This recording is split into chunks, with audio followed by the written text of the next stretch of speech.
Hello, everybody, and welcome to the newest episode of the KingSmith podcast. KingSmith! Uh, with your hosts, Zach King and... Nathan Smith. let's see, bit of news today. Yeah. Me and Nathan are officially roommates. We are roommates. So, we've been busy with that. I know we had a double upload this last Sunday. Yeah, I screwed up. Oh, you didn't screw up. Well, it was the Wi-Fi, but It's partially because of Wi-Fi and partially because it was Easter and we wanted to do that. So Pretty much. I hope you all enjoyed that. There we go. I just threw something away. Yep. Yeah. Alright. We're getting jobular today, aren't we? Yep. We are returning to our study of the Book of Job. Amen, sister. I'm not your sister. I know. I just said it because I felt like it. Alright, so a bit of recap for y'all. Last time we were in Job, we were studying his studying the first two chapters. Yes. And it goes through, Satan basically inciting God into doing things against Job for no reason. Mm-hmm. And we had dipped our toes into chapter 3, which was Job starting to lament the day he was born, which was a bad day. So, what do you say, Nathan? Should we hop back in? I say we should. Alright. So... Oh, boy. Y'all keep in mind that Job has been through a lot. Oh, yeah, he got screwed. But also, he earned it. Well, did he though? I think so. You think Job earned everything he got? I think there was a reason why it happened. Yes, there was a reason why it happened. Yes. But it's not the reason that Job or his friends thought. Let's say that. Right. Okay, so we get into Job 3, and Job is lamenting his birth. He's saying, "Why am I here? I let the day perish on which I was born." And he doesn't want to be here. Okay, guys. Oh, Like, this guy is done. chapter 3, verse 11. Yep. Why was I not stillborn? Why did I die as I came out from the womb? So Job is basically... Job's asking some questions. Yes. And this is where Job starts to slide downhill. I won't say he completely goes off the deep end, but he starts to slide. He starts to slide. He ain't there yet, though. Right. Eliphaz starts speaking. Eliphaz. So Job's got 3 friends, okay, and the 3 friends, with the things that they say to Job, isolated, are actually pretty theologically sound. Right. For the most part. For the most part. Not everything, but for the most part. But the way that they got to those conclusions, based off of Job's state, is incorrect. Right. So basically, most of the book of Job is this great theological debate between Job and his friends, where his friends are basically saying the only people who suffer are the unjust. The only people who get bad things done to them are the wicked. So therefore, Job, what did you do to incite the wrath of God, or to rouse God into anger against you? Because remember, y'all, Job and his friends sat in an ash pile for a week. Yeah, they sat there and said nothing, and they should have kept saying nothing. You want to know something, Nathan? Yes. I bet you Job was still scraping at the boils on his skin during that week. Oh, as his friends were sitting there. There's no way he wasn't. Right. let's get into it. So Eliphaz's argument here is basically Job 4:17. Can mankind be just before God? Can a man be pure before his maker? Okay, well, what's the answer? No. No. Obviously not. He puts no trust in his servants. Okay. Honestly, the things he says, Eliphaz objectively here is pretty much correct. Except you look at verse 7. Remember now, whoever perished being innocent, or were the upright destroyed, according to what I've seen, those who plow iniquity and those who sow trouble harvest it. Okay, this is starting to infer where he's going, but it's not totally. I mean, he's not wrong yet, but you can kind of see where he's going. Right. Then you get into verse 5, chapter 5, sorry. It says, "Call now, is there anyone who will answer you, and to which of the holy ones will you turn?"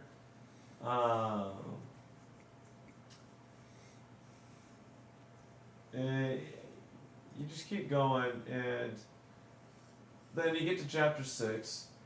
Job says, "All that my grief were actually weighed and laid in the balances together with my calamity." Job's asking for people to understand him. Mm-hmm. Right? Right. Yeah. Job is asking for people to understand him, and yeah, it gets. This stuff is dense, y'all. Now we have to remember, we have to keep in context that the first 2 chapters of Job knew nothing about. Right. He didn't know what was happening. He didn't know that Satan was wandering to and fro from the earth, and that God said, "Have you considered my servant Job?" Job had no idea. So for all of what's happening here to Job, it's just a surprise, okay? Yeah. It's a surprise to him. And we should also say that his friends know nothing about these conversations between God and Satan either. So yeah, you know, the central point of this debate is between Job and his 3 friends, and Eliphaz hasn't shown up yet. Eliphaz is basically saying the innocent people are right, and he's inferring that Job is not innocent. Right.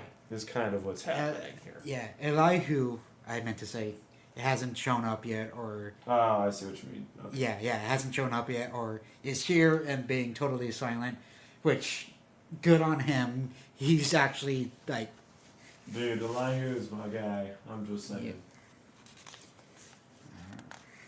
So, but the debate between Job and his 3 friends, the central point of it is his 3 friends are either inferring or actually like legit calling them out as being unrighteous, and Job is asserting his righteousness. Yeah. So now we look at it. Job chapter 7. Job continues his self-pity talk, and then Job 7:21.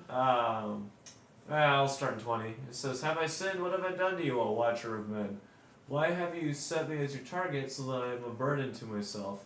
Why then do you not pardon my transgression and take away my iniquity?" Whoa, Job. "For now I will lie down in the dust, and you will seek me, but I will not be." Okay, so this is the beginning of Job getting agitated. Right.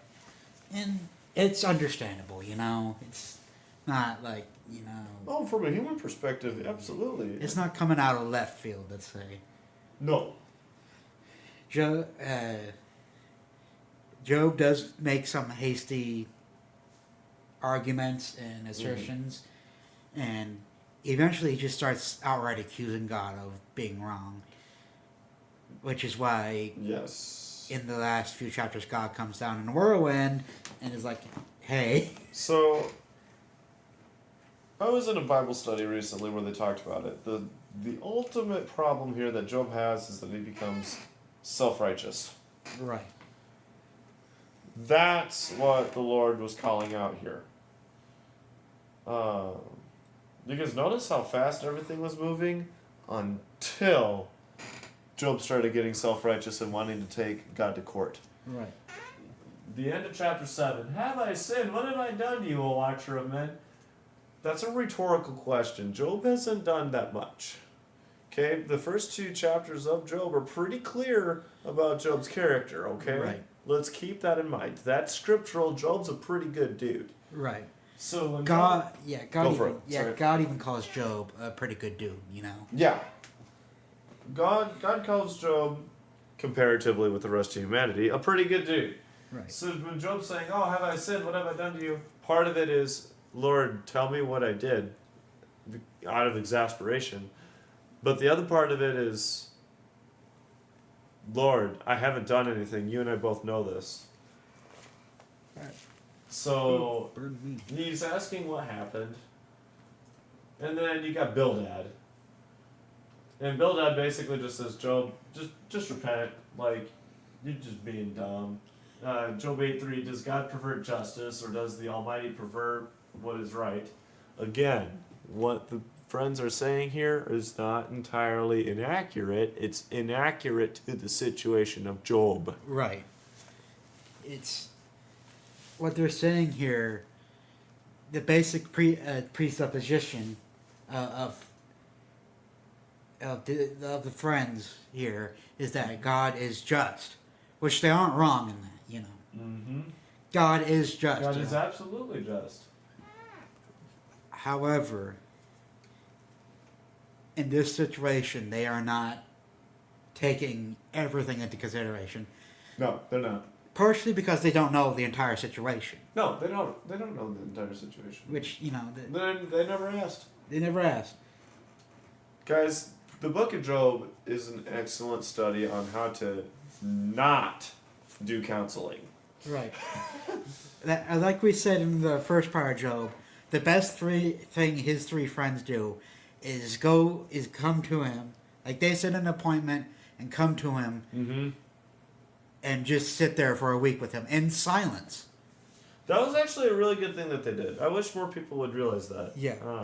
That was actually right. That was right. Now, by no means are we saying that if you have a friend suffering, that you do not help them, you know, work through it. Oh, you right? better help them. You don't help. It's not. We're not saying you help them work through it. You don't help them work through it.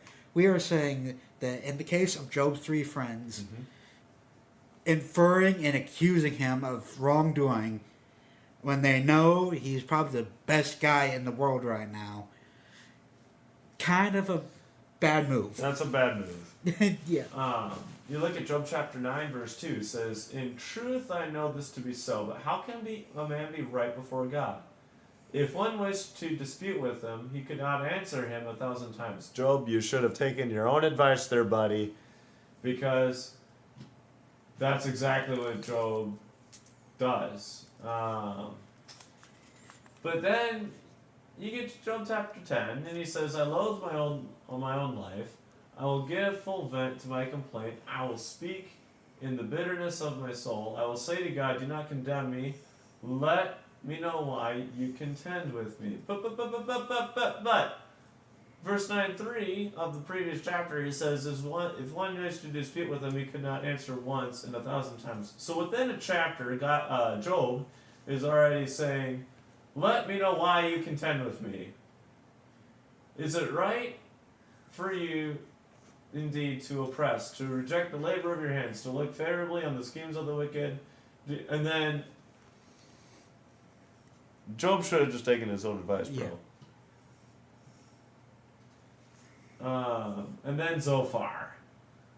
Zophar is a jerk. Zophar is a jerk. Yeah. Cut this man off.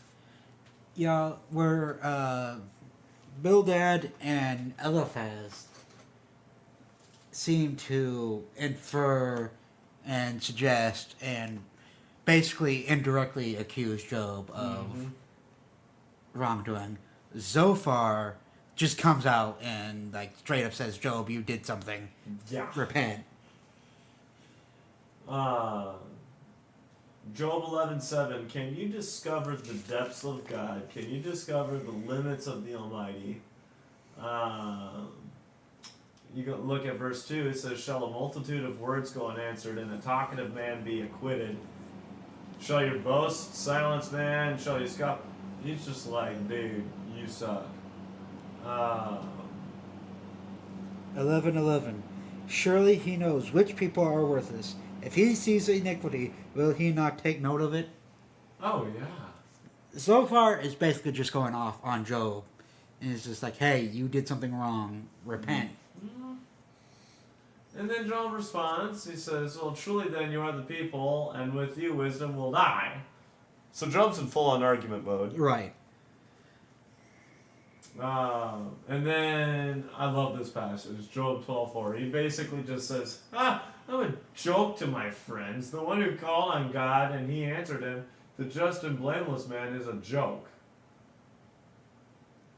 He's talking about himself, guys. This is self-deprecation. You're right.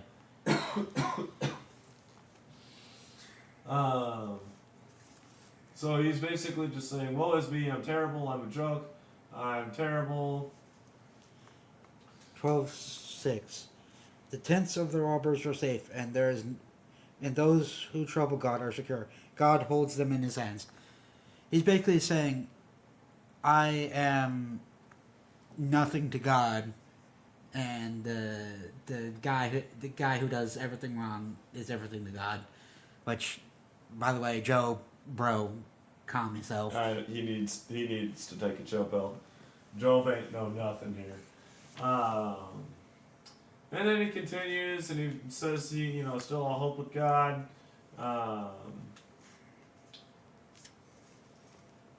And then he starts talking about death. 14:14. If a man dies, will he live again? All the days of my struggle, I will wait until my change comes. So he knows what's going to happen. My transgression is sealed up in a bag, and you wrap up my iniquity. Okay. 14:22. But his body pains him, and he mourns only for himself. Then Eliphaz comes back into the picture in chapter 15. Right. And he says, "Should a wise man answer with windy knowledge and fill himself with the east wind? Should he argue with useless talk or with words which are not profitable? Indeed, you do away with reverence and hinder meditation before God." So basically, Eliphaz is saying, Job, actually, you don't even fear God. Right.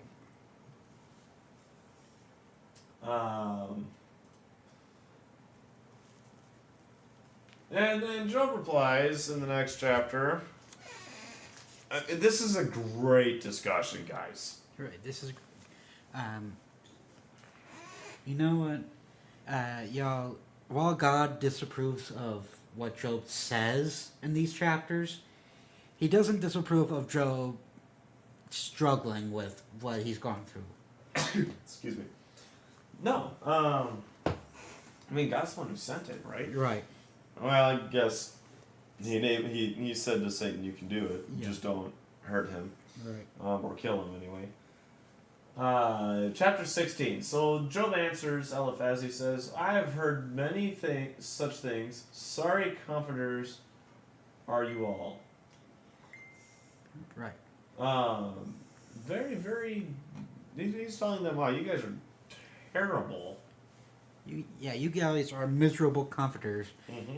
So basically, Job's saying, here I am in the midst of this graded trial, and y'all ain't doing anything to help. Yeah. And then he says, "God hands me over to ruffians and tosses me into the hands of the wicked," and blah, blah, blah, blah. He's really just getting mad at God and mad at his friends. Chapter 17, it says, "My spirit is broken, my days are extinguished, the grave is just ready for me. Woe is me, I just want to die." Okay, guys, remember, Joe is depressed. Right. He has lost everything. He has lost so much. Right. Let's be real here. If you were an upright person, you did the right things, you did what the Lord commands. You did what the Bible tells you to do. Right. And then you lose your kids, you lose your livestock, you lose your home. Your friends come over, they start dishing on you, and you're literally sitting in an ash pit because of all of your sores and boils. Yeah, hold on. Let's go back to that for a second. So, just imagine this, y'all. You know, first of all, losing everything you own would be just a breeding ground for depression, right? Mm-hmm. Then, on top of that, on top of Job losing everything he owns, he loses his kids, y'all. Yeah. He had 10 kids who he saw from their first steps to them growing up. He sacrificed for them all. And he was just... No wonder he's depressed. Yeah. His kids are dead. His livestock is either captured or destroyed. Mm-hmm. He's, basically sick beyond any doctor's capability to heal. It's no wonder. I would be a little upset too, honestly. And to add the sprinkles on top of this misery Sunday. Yeah. We talk about food a lot here. We do talk about food a lot. His wife comes up to him and says, "How are you still the way you are? Curse God and die." Pretty much. Then his friends come in and say, "The heck did you do, bro?" Yeah. God, this is not the right thing to do, guys. This is not the right... immediately accusing somebody of wrongdoing is not the right move, y'all. And we don't even know how long this conversation lasted. This conversation is written like it might have happened in a day. Right. This back and forth. I mean, seriously. You look at chapter 18 now. So Bildad comes back in. Oh, Bildad. Oh, Billy. He says, "How long will you hunt for words? Show understanding and then we can talk." Holy smokes, Bildad. "Why are we regarded as beasts, as stupid in your eyes? Or you tear yourself in anger, for your sake is the earth to be abandoned, or the rock to be moved from its place. Indeed, the light of the wicked goes out, and the flame of his fire gives no light." So basically, Bildad is saying God punishes the wicked. And Job replies to Bildad. He says, "How long will you torment me and crush me with your words? These 10 times you have insulted me. You are not ashamed to wrong me." Kind of a bad friend, honestly. "Even if I truly erred, my error lodges with me. If indeed you vaunt yourselves against me and prove my disgrace to me, know that God has wronged me." Whoa. Job, bro, chill. "If indeed you vaunt yourselves against me and prove my disgrace to me, know then God has wronged me, and his closed his net around me." But in chapter 9 he says, "Who are we to question God?" Right? Right. And you can see Job just coming off the rails here. Job is full blown lost it. And then Zophar speaks in chapter 20.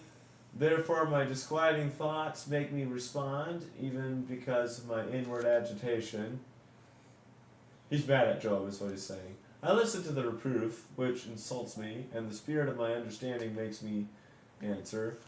Do you know this from of old, from the establishment of man on earth, that the triumphing blah blah blah blah blah blah blah." Boy. These 3 friends are going in on Job for no reason. Zophar starts saying that the wicked will suffer. Then Job answers Zophar, Pay close attention to my words. Mm-hmm. Let this be the consolation you offer." Yeah. "Let this be the way of consolation. Bear with me that I may speak, that after I spoken you may mock." They probably cut him off at some point, is why he's getting agitated. Right. Verse 4, he says, this is interesting. "As for me, is my complaint to man, and why should I not be impatient?" He's questioning God, guys. Right. He's questioning God this whole time. He's questioning God, and as it goes on, you can see the questioning of God starts to become really comes up. Yeah, he's Oh man. as through these chapters, through this debate Job is having with his friends, the questions he points towards God directly become sharper and more accusatory. Oh yeah. Yeah. Job just gets absolutely out of line. Yeah. And then Eliphaz comes back. Can a vigorous man be of use to God, or a wise man be useful to himself? Is there any pleasure, this is in chapter 22 by the way, is there any pleasure to the Almighty if you are righteous, or profit if you make your ways perfect? Is it because of your reverence that he reproves you? There's a lot of rhetorical questions going on here. Guys, remember, not everything they're saying here is bad. A lot of it is, in a lot of cases, truth. It's just that the way that they're going about it is in a not the most loving manner. Right. And not even correct to the situation. And then Job chapter 23 gets hairy. Even today my complaint is rebellion, his hand is heavy despite my groaning. Oh, that I knew where I might find him, God, that I might come to his seat. I would present my case before him. Whoa. I would present my case before him and fill my mouth with arguments. I would learn the words which he would answer and perceive what he would say to me. Would he contend with me by the greatness of his power? No, surely he would pay attention to me. There the upright would reason with them, and I would be delivered forever from my judge. Behold, I go out, but he is not there, and backward, but I cannot perceive him. When he acts on the left, I cannot behold him. When he turns on the right, I cannot see him. But he knows the way I take. When he has tried me, I shall come forth as gold. My foot has held fast to his path. I have kept his way and not turned aside. I have not departed from the command of his lips, and I have treasured the words of his mouth more than my necessary food. But he is unique, and who can turn for him? And what his soul desires, that he does, for he performs which is anointed for me, and many such decrees are with him. Therefore I would be dismayed at his presence when I considered I am terrified of him. Is it God who has made me my heart faint, and the Almighty who dismayed me? It is God, sorry. But I am not silenced by the darkness, nor the deep gloom which covers me. Holy cow, Zach. Yeah. That's verse 16. God has made my heart faint. The Almighty has terrified me. Proverbs says that the beginning of knowledge is, or the fear of God is the beginning of wisdom, right? Mm-hmm. So, yikes. As we get closer and closer to Elihu's response and God's response, like to the end of this debate, actually, Job is just like sending like dagger after dagger after dagger, accusation after accusation, in God's direction. Because humanly speaking, because he does not know why God has done this, Job is basically saying, Job is rightly asking why God is doing this. He's like, that's the basic premise of what Job is saying. He's asking why God has done this, right? Which isn't a bad thing, you know. But he's wanting to take God to court, questioning his decisions. Right. That's where he's getting wrong. Yeah. There's nothing wrong, like Zach said, there's nothing wrong with saying, hey God, why did this thing happen? I just, genuinely curious.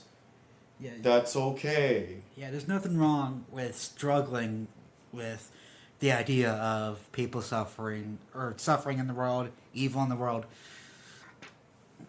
It happens, bro. It happens, yes. The wrong comes when you just be like, okay, it's God's fault that there's evil in the world. It's God's fault that I am suffering in this way. Y'all, Oh, Job. be careful. But now, put yourself in the. You hear this huge monologue from Job about how God's wrong and I'm right and blah, blah, blah, blah, blah. The friends are probably sitting there in shock. Right.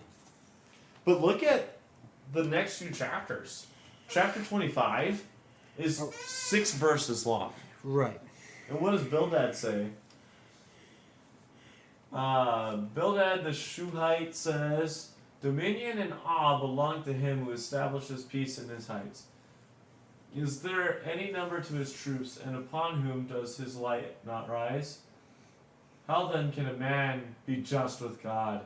Or how can he be clean who is born of woman? Even the moon has no brightness, and the stars are not pure in his sight.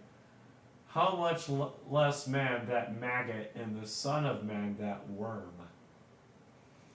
Whew, man. Job goes off in him again. He says God's majesty is unsearchable. And Job just starts talking. He keeps going. He's saying, I'm so smart, I'm just amazing. And then he summarizes his defense. Chapter 29. First two. You go for it. If only I could be as in months gone by, and the days when God watched over me. Mm-hmm. Mm-hmm. Yeah. So, Job ain't there anymore. right. So, But look at verse 30, chapter 30, verse 1. It says, "But now those younger than I mock me, whose father I disdained to put with the dogs on my flock." Now he's just like, I'm just terrible. What is happening? And then Job makes his final appeal. right. And 31, verse 40. "Let the briars grow instead of wheat, and stinkweed instead of barley. The words of Job are ended." So Job is just like, I'm done. Verse 35. "All that I had one to hear me, behold, here's my signature. Let the Almighty answer me, and the indictment which my adversary has written." Whoo! He straight up took God to court. Right. He wants a response from God, y'all. And then look at Elihu. All right. Elihu. Oh, my man. My man. My man Elihu, man. He's got 4 chapters of Straight up, just like gotta owning. suck. Yeah. Oh, man. So verse 32, verse 1. Chapter 32, verse 1. Then these 3 men ceased answering Job because he was righteous in his own eyes. So he becomes self-righteous, like we said before. But the anger of Elihu, the son of Barachel, the Buzite, family of Ram, burned. It burned against Job. His anger burned because he justified himself before God. And his anger burned against his 3 friends because they found no answer and yet had condemned Job. Now Elihu waited to speak to Job because they were older than him, basically. And now he gets upset. Right. Chapter 32, verse 7. "I thought age should speak, and increased years should teach wisdom. But it is spirit in man, and breath of the Almighty that gives him understanding. The abundant in years may not be wise, nor the elders understand justice. So I say, listen to me, I too will tell what I think. Behold, I waited for your words, I listened to your reasonings, and pondered, while you pondered what to say. I even paid a close attention to you. Indeed, there was no one who refuted Job, not one of you who answered his words. Do not say we found wisdom. God will rout him, not man. For he has not arranged his words against me. nor will I reply to him with your arguments. They are dismayed, they no longer answer, words have failed them. Shall I wait because they do not speak, because they stop and no longer answer? I too will answer my share, I also will tell my opinion, for I am full of words, the spirit within me constrains me. Behold, my belly is like unvented wine. Like new wineskins, it is about to burst. Let me speak, that I may get relief. Let me open my lips and answer. Let me now be partial to no one, nor flatter any man, for I do not know how to flatter, else my Maker would soon take me away. Ooh! Yo. So, yo.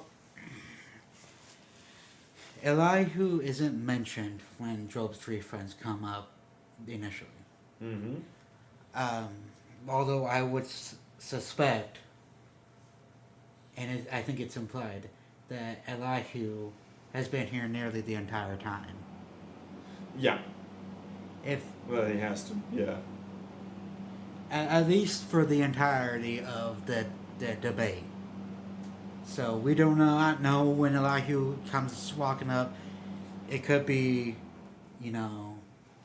sometime during that week they all were silent and he just joins in the silence.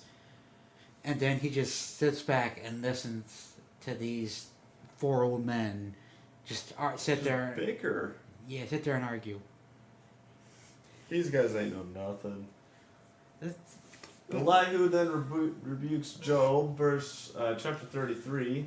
However, Job, please hear my speech and listen to all my words. Behold, I open my mouth, the tongue of my mouth speaks. Oh my goodness. Surely you've spoken in my hearing, and I have found the sound, heard the sound of your words. Yeah. I have heard the sound of your words, Job's words being, I am pure, this is verse 9, I am pure, without transgression, I am innocent, and there is no guilt in me. Well, if you look at verse 12, behold, let me tell you, you are not right in this, for God is greater than man. That is Elihu's argument the whole time. Verse 13. Why do you take him to court for not answering anything a person asks? Yeah. So Elihu says God is greater than man, and then asks Job a very pointed question. Mm-hmm. He's like, dude, God is greater than man. Why are you asking for him to do stuff for you? Yeah. Look at chapter 34, verse 2. Hear my words, you wise men, and listen to me, you who know. For the ear tests words as the palate tastes food. Let us choose for ourselves what is right. Let us know among ourselves what is good. For Job has said, I am righteous, but God has taken away my right. Should I lie concerning my right? My wound is incurable, though I am without transgression. What man is like Job, who drinks up derision like water, who goes in company with the workers of iniquity, and walks with wicked men? For he has said, it profits man nothing when he is pleased with God. Therefore listen to me, you men of understanding. Far be it from God to do wickedness, and for the Almighty to do wrong. Not only is Job taking God to court about allowing something to happen, Job is outright asserting that God did evil to Job. Right. Job should know better. Verse 29 of chapter 34. But when God is silent, who can declare him guilty? Mm-hmm. When he hides his face, who can see him? Yet he watches over both individuals and nations. Ooh. Elihu comes up with some good points here, y'all. He's got some zingers. Chapter 35, Elihu just keeps it coming. Do you think this is according to justice? Chapter 35, verse 2. Do you say my righteousness is more than God's? Ooh, burn. For you say, what advantage will it be to you? What profit will I have more than if I had sinned? The answer is, Job, your righteousness ain't better. I'm sorry, buddy.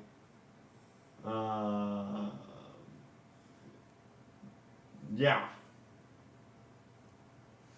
Yeah, you look at the end of it. There we go. That's the verse I was looking for. Verse 16. So Job opens his mouth emptily. He multiplies words without knowledge. Verse 13 of chapter 35. Indeed, God does not listen to empty cries, and the Almighty does not take note of it. So basically, Elihu is just like laying into Job and his three friends. I know he's like, He just kills him, man. I know he's like talking directly to Job, but I think his three friends are like equally as burned here. Oh, they all are burned. Oh man, Elihu just keeps going here. Right. He extols God's greatness. Mm-hmm. Yeah, 36:4. For my words are not false. One who is perfect in knowledge is with you. You go to chapter 37. Keeps proclaiming God's majesty. Listen closely to the thunder of His voice and the rumbling that goes out from His mouth. This is a beautiful passage, by the way, guys. God thunders with His voice wondrously, doing great things which we cannot comprehend. Oh, man. Verse 14 of chapter 37. Listen to this, Job. Stop and consider God's wonders. Hey, guys. Let me read something to you a different way. That same passage. Let me read it a different way. Listen to this, O hearer, stand and consider the wonders of God. Listen to this, O Job. Listen to this, O Zach. Listen to this, O Nathan. Listen to this, O listener to the podcast. Right. Listen up, guys.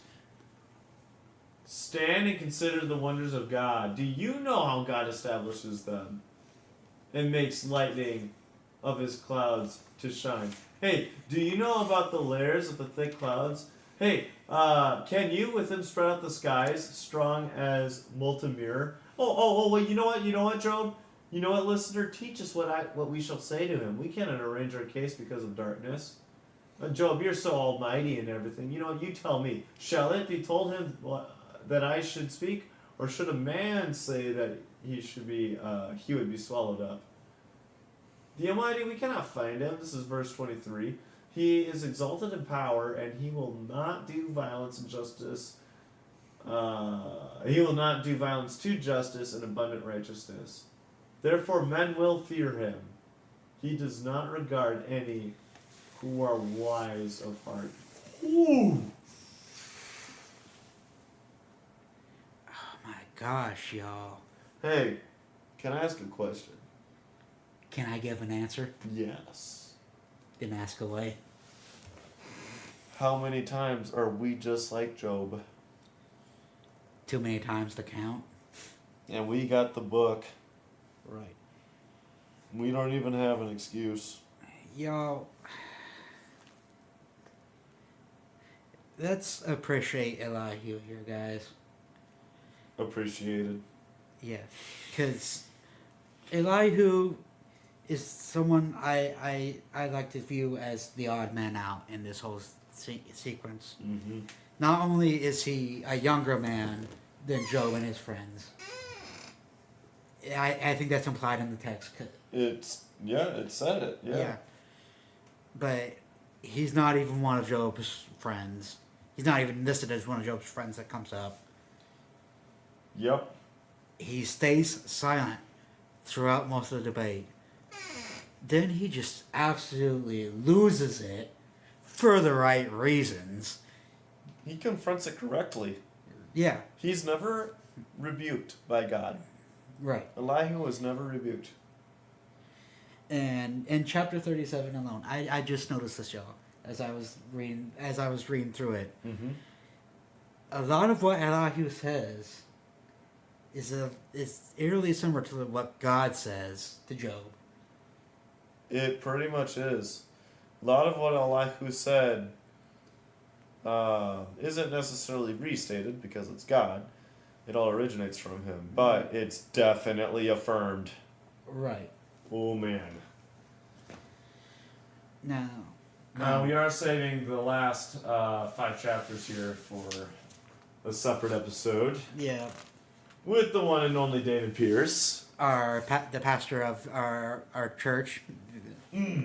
That's amazing. Ooh. You got hiccups there, buddy. Yeah, pardon me for that, guys.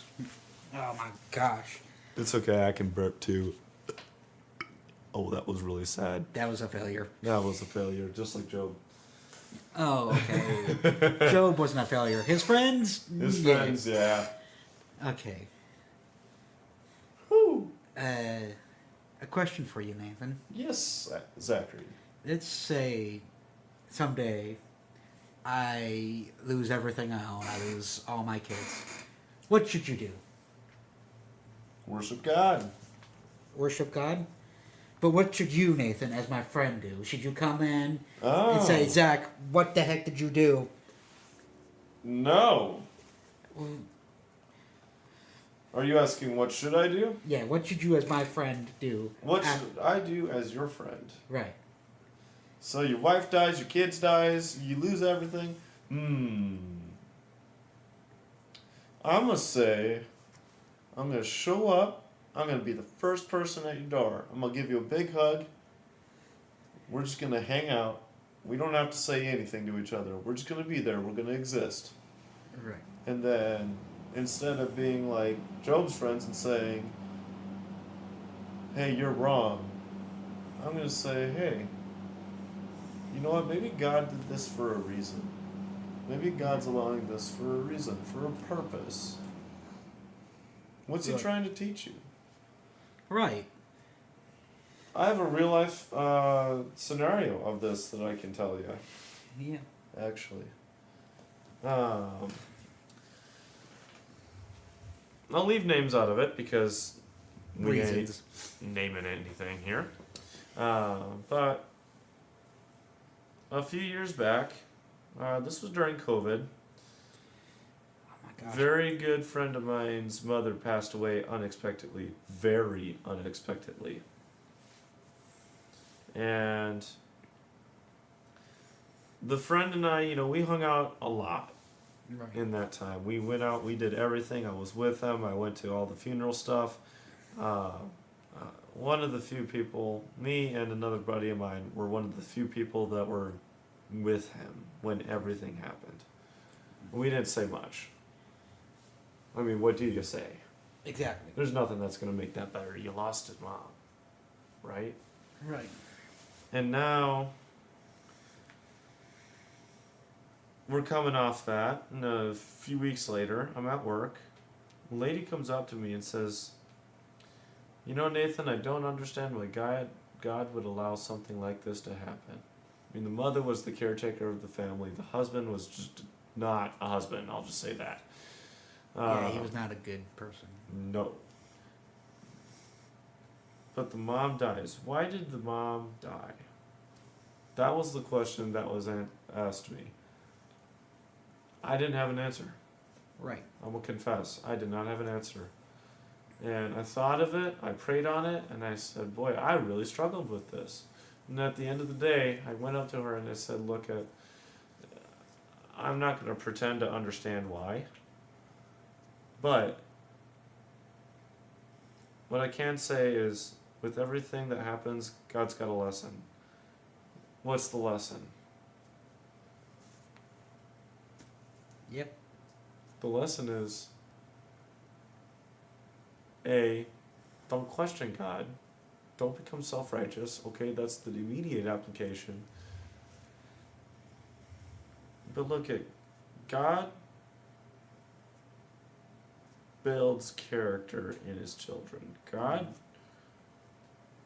reproves his children. He is our Father. And the lesson here is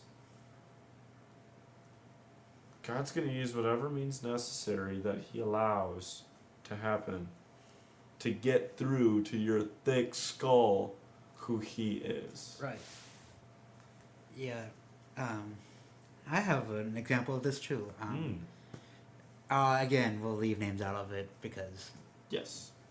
names don't need to be named. You don't need to know everything about a certain situation, you know? Mm-hmm. Yeah, a while back, a similar situation to your buddy. I had a buddy whose dad passed away super unexpectedly. Mm-hmm. Yeah. You know what I did for him, Nathan? What'd you do? Like, a few days after it happened, I went over to his house. Didn't say anything about it.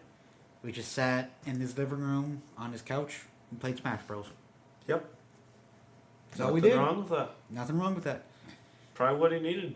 Y'all, sometimes this life gets heavy. And sometimes all your friends need is for you to play Smash Bros. With them. Right? Yeah. You know,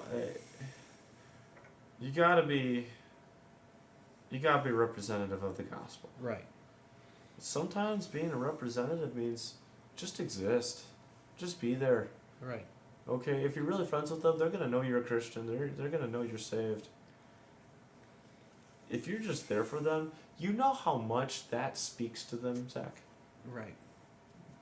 My friend that this happened to, I'm sure this is the same situation for your friend. Yeah, Just existing right. in that moment in time meant more to them than anything that I could have said. Right. Guarantee it. Uh-huh. And y'all, I can tell you that me and Nathan have been there for each other, and it's through some tough times as well. Oh yeah. And sometimes, y'all, I think what we can take away from Job chapter 3 in particular is, and really this entire debate, is sometimes not only do you just need to exist, sometimes you just need to be that person that your friends can vent to. Yep. Just go there. Just the only thing you have to say is, "Hey, buddy, I'm here for you. Hey, Nathan, I'm here for you." Hey Zach, I'm here for you. Yeah, and then if they go on a big rant, a massive tirade of why, of asking why, let them speak, and just remain calm throughout all of it. And remind them God's truth, man. Yeah. And with that, Actually, I have one more thing. Ooh. I have one more thing. just one more thing. You said earlier that God has to get things through our schools sometimes. Yeah. Y'all, one of the biggest lessons I see in Job is sometimes. Well, there are not sometimes there are lessons in life we need to learn. You know. Yep.